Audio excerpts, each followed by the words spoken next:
Hi, thank you so much, Regina, for joining us. And I'd like to first congratulate you and the rest of the team for winning our Champion of Student Future Awards.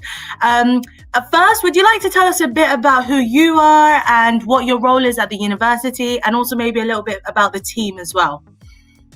So thanks very much. As I said, it's always wonderful when, especially there are student awards. So the introduction of the Westminster Champion Awards, especially this year when, the staff have really been going beyond, working extra hours, just having lots of one-to-ones on Zoom, trying to do it. You're just, in their households, trying to find a quiet space.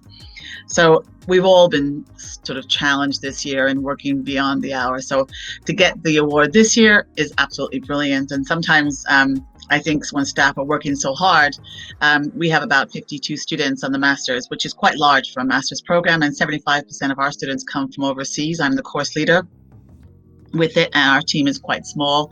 So we've got Dr. Teddy Sium, who is French, Ethiopia, Italian, and we've got Jessica Swan, who's a dietitian in ours, and she's from the UK. We've also got Claire Robertson, who teaches one of our modules, Maria Willison. So we've got, and we've just lost another one of our colleagues, Dr. Liza Draper, who was our anthropologist.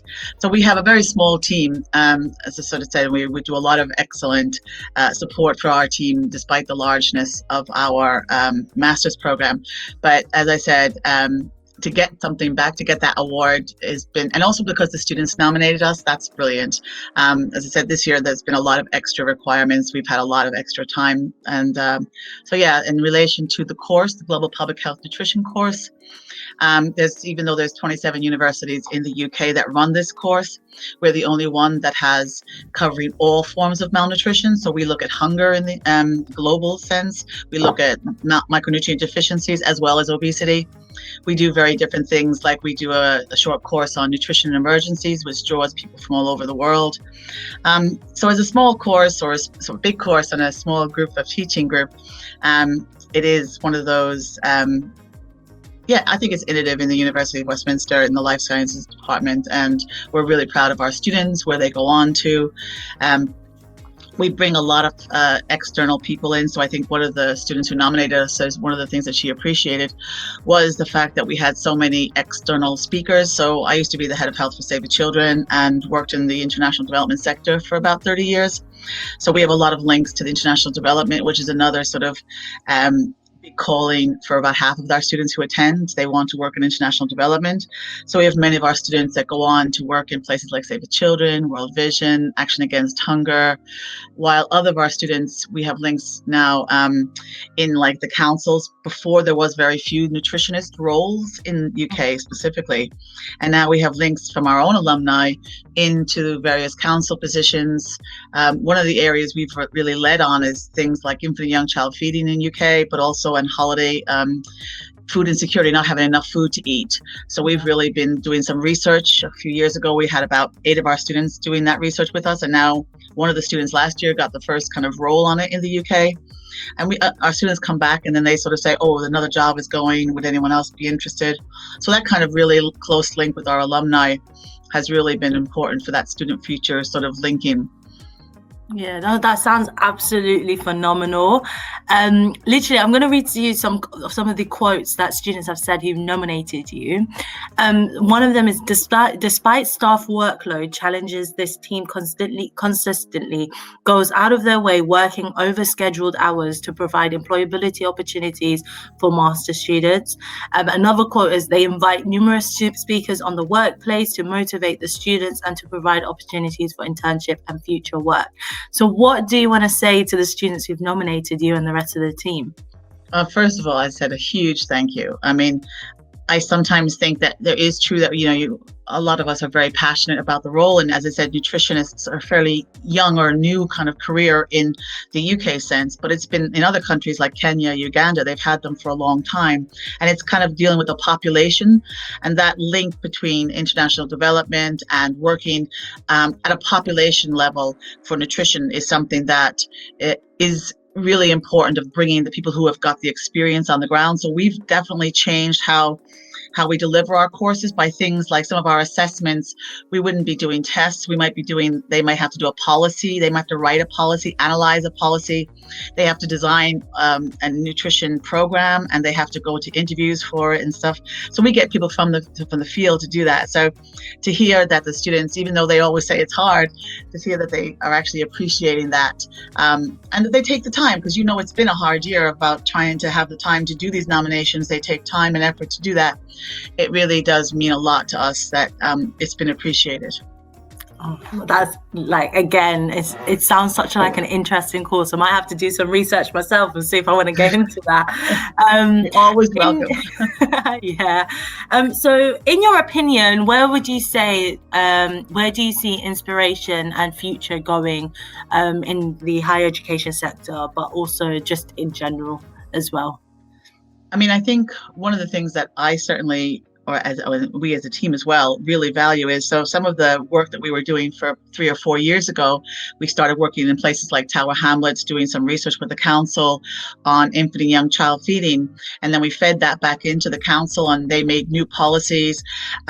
And then we fed that into our teaching. And now there's about 8 of our students working across the boroughs in London on infant and young child feeding. So that idea of linking up research into future employability opportunities, I think that's hugely important. The other thing is trying to keep a close link with our alumni, so that getting and inviting alumni and other leaders. So it's been a little bit different. So sometimes some of the things that we might do research in, so like last year, we helped organize 10 students to go off to Ethiopia to do research on malnutrition. And doing that, then those students have extra experience of the field, and that also helps them.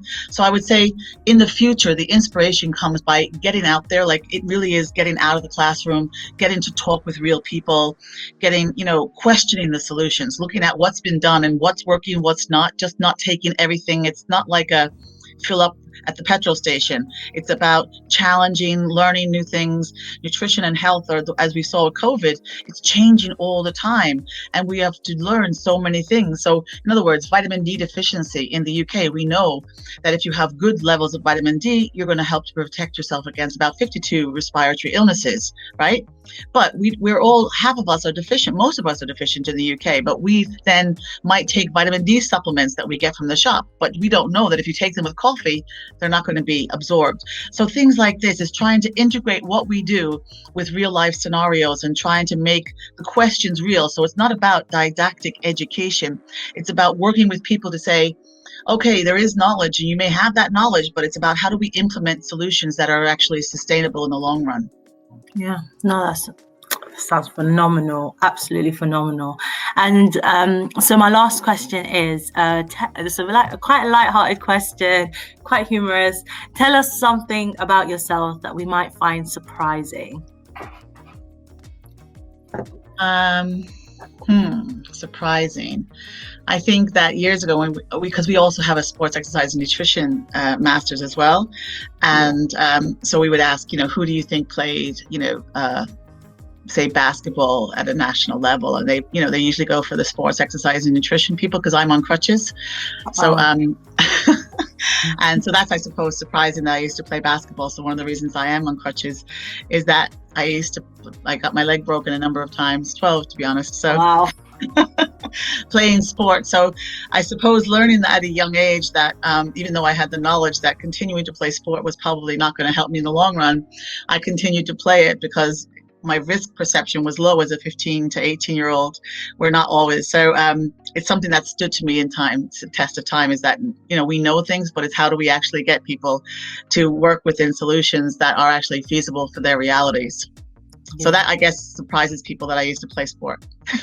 That sounds like that's phenomenal. And thank you again. Congratulations for winning this award. The work that you're doing sounds phenomenal. And really, honestly, we're looking forward to seeing what else you get up to in the next academic year.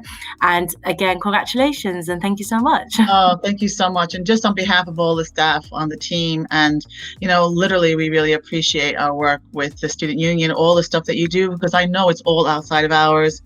And at the master's level, I always think that would be really great to have increased linkages with you guys with the student union. So yeah, if we can help in any way, that is something that linking, as you say, the student population. We've got very good links within our population of our students, but if we can help in any other way about how we bring employability into the classroom, which I think we do quite well, I think we love, and research into the classroom, we would love to share that, and the students would love to share it. I mean, I think I might just finish on that is like, we're having this open day coming up, postgraduate open day, and the one that we did last in June, I think we had 8 of our students that was on with me on that, and it was all the students answering the questions for the prospective students. So I think that's wonderful when you have, like, the people saying it as it is, so you hear the real perspective. It's not saying it's always easy. These are the challenges. Don't think you can do this in it without, so it's just that real voice, the truth. I think that works. Exactly. Again, thank you so much. And I think that's it. All right. Excellent. Thank you so much. No problem.